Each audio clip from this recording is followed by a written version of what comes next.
mudane farmaajo afartii sane xasan sheekh xukuumaddiisu joogtay waxa Soomaaliya kaalinta afraad ka gashay dalalka ugu musuqa badan Afrika waa sida dunida arrimaha Soomaaliya danaysa sheegtay madaxweyne xasan sheekh oo doonaya inuu mar kale soo laabtana wuxuu ku doodaya inuu kab cagaaran dadka cagaha u galiyo farmaajo xaadiga kaaga baxay arrimahaas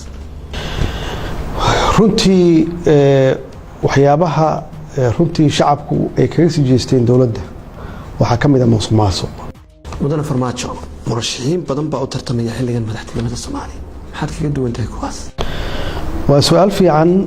runtii waa wax loo baahan yahay inay xildhibaanadu isweydiiyaan murashaxiintan soo hor istaagaya oo qof walba program la imaanayo maxay ku kala duwan yihiin aniga waa la soo tijaabiyay intii aan joogayna waxaan cadeeyay oo aan base ka dhigtay ama asaas aan ka dhigtay saddex arrimood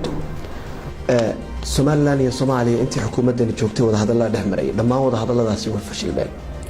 shacabka labada dhinac waxa muuqatay inay si kala fogaanayaan hadiiba aad madaxweyne noqoto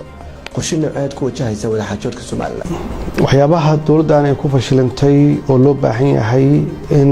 isbeddelka ku yimaado kowka ah horta waa dib u heshiisiin waana waxyaabaha aad looga gaabiyay dalkan burbur muddo dheer uu ku jiray dadkii waa kala aamin baxeen qabiilal loo dagaalay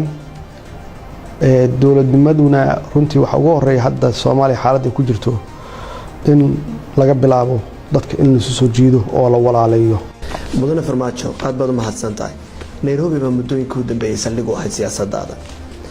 waxa la sheegay inta halkaas ku sugnayd inaad kulanteen mas'uuliyiin gudoomiyaha baarlamaanka Soomaaliland Cabdiraxmaan Cirre horkacayo oo ka wada hadasheen arrimo la xiriira midnimada Soomaaliya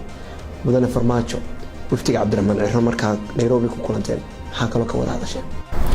waa dad Soomaaliyeed oo runtii niyad wanaagsan runtii doonaya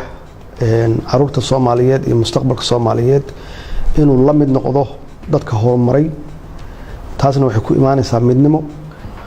aniguna waxaan u sheegay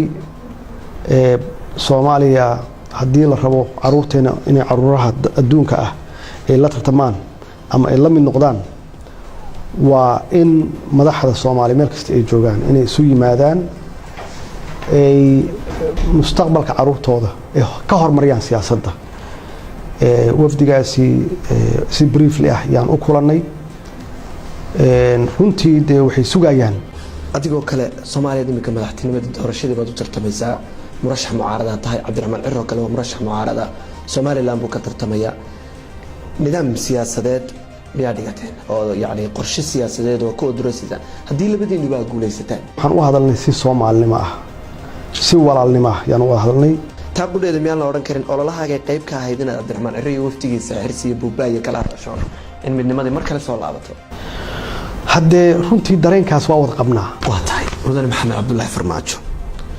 bal waxaad nooga warbixisaa xiriirka adiga iyo beesha caalamka xilligan idinka dhexeeya runtii beesha caalamku Soomaaliya muddo dheer yay